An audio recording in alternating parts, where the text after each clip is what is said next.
Welcome to doctor மைத்லிஸ் music therapy channel. இன்றைய பதிவிலையும் self concept, self esteem, responsibility, self evaluation என்ற தலைப்பிலேயே சில செய்திகளை நம்ம பகிர்ந்துக்கலாம்.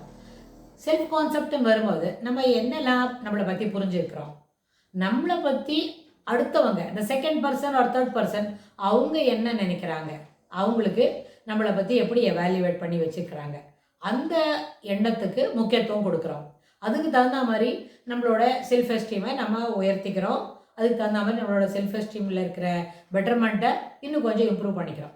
ஸோ இது சாதாரணமாக ஒரு ரொட்டீனில் நடக்கிற விஷயம் அப்படின்னு நம்ம நினைக்கிறோம். ஆனால் இந்த ரொட்டீனில் நடக்கிற விஷயத்துக்கு நிறைய விதத்தில் நம்மளோட ஆக்டிவிட்டீஸ், நம்மளோட பிஹேவியர், நம்மளோட சோஷியல் கான்டெக்ஸ்டில் நம்மளோட எக்ஸ்ப்ரெஸ் பண்ணுற அந்த பேட்டர்ன், அது எல்லாமே இதுக்கு ஒரு கண்டினியூன்ஸை கொடுக்கறது. எப்படின்னு கேட்டால், ஒரு சில பதிவுகளுக்கு முன்னாடி பார்த்தோம், 1 to 1, 1 to group, individual to group, group to group. அப்படின்னா ஒரு இடத்துலையும் நம்ம எப்படி பழகிக்கிறோம், நம்மளோட ஏற்கனவே தெரியப்பட்ட கருத்துக்களுக்கு இங்கே எந்த அளவுக்கு முக்கியத்துவம் கொடுக்குறோம் அப்படின்னு நம்ம பார்க்குறோம். ஆனால் இந்த நம்ம ஒரு இண்டிவிஜுவலைஸ் பண்ணிக்கணும் நம்மளை அப்படின்னு சொன்னால் அதுக்கு முக்கியத்துவம் கொடுக்குறோம். எதுக்கு? சின்சியராக இருக்கிறதுக்கு, எக்ஸ்ப்ரெஸிங் எபிலிட்டியில் ரிஃபைன்னஸ் காட்டுறதுக்கு, அப்புறம் நல்லபடியாக பொலைட் வேர்ட்ஸ் சொல்கிறதுக்கு, அப்புறம் நம்மளோட பர்சனாலிட்டி மேக்கப்புக்கு இது ரொம்ப யூஸ்ஃபுல்லாக இருக்குன்றதுனால நம்ம அதுக்கு தகுந்த மாதிரி அதை மனசுக்குள்ளே வச்சுக்கிட்டு என்ன பண்பாளனாகவும் பணிவாளனாகவும் பழகிறதுக்கு முயற்சி செய்கிறோம் ஒரு குரூப்பில். இதெல்லாம் நடக்குது. ஆனால் அப்போ நம்ம என்ன ஆகும், நம்மளோட இம்பல்சிவிட்டியை கண்ட்ரோல் பண்ணிப்போம். இப்போ பார்த்தோன்னே ஒருத்தரை பார்த்தோன்னே அப்படியே மேலே விழுந்து பழகிறதோ, இல்லாட்டி ஒரு சின்ன குழந்தையாக இருந்தால் அதெல்லாம் செய்யலாம். ஒரு 10 இயர்ஸ் 12 இயர்ஸ்க்குள்ளே இருக்குதுன்னு சொன்னால் ஒருத்தர் போய் குழந்தை அப்படியே சேர்த்து கட்டிக்கும், அவங்களாம் குழந்தை வந்தது, அது சின்ன பையன், இவனோட பையனா அது, அடடா ரொம்ப நல்லா இருக்க போலிக்கே, சூப்பராக இருக்கேன் அப்படின்லாம் சொல்லி அவங்க ப்ரைஸ் பண்ணி பழகுவாங்கன்னா தட் இஸ் ஓகே. ரொம்ப வளர்ந்தவங்களான்னு இருந்தாக்க அதுபோல் நம்ம என்ன பண்ண முடியாது. ஃபிசிக்கல் லவ் காட்டச்சே ரொம்ப கண்ட்ரோல்டாக இருக்கணும். Impulsivity of behaviour are to be controlled.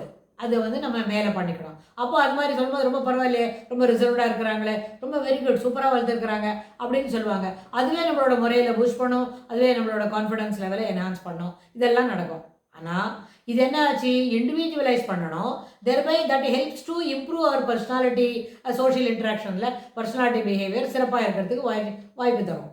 ஆனால் இதுவே நம்மளுக்கு பர்சனாலிட்டி மேக்கப்பில் டிஸ்டார்ஷன் இருக்குது, பர்செப்ஷன் ஆஃப் செல்ஃபில் என்ன செல்ஃப் டிஸ்டார்ஷன் இருக்குது அப்படின்னா நம்ம என்ன செய்வோம், நம்மளை பற்றின செல்ஃப் அப்சர்வேஷன் மட்டும்தான் வச்சுப்போம்.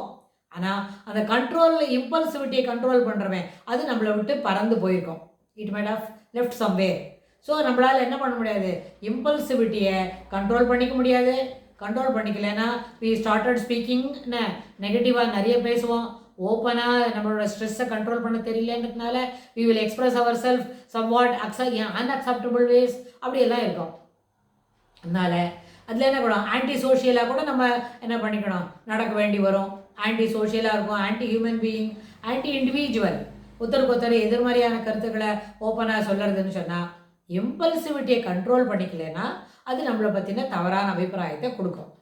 அது ஒரு சோஷியல் கான்டெக்ஸ்டில், ஈவன் இந்த home front also within the span of ஒரு 2-3 மெம்பர்ஸ் தான் இருக்கிறாங்கன்னா அங்கேயும் கூட நம்ம என்ன பண்ணக்கூடாது, இம்பல்சிவிட்டியை கண்ட்ரோல் பண்ணிட்டால் தான் நம்மளோட பர்சனாலிட்டி ரிஃபைண்டாக இருக்குதுன்னு ஏற்றுக்கொள்ள முடியும்.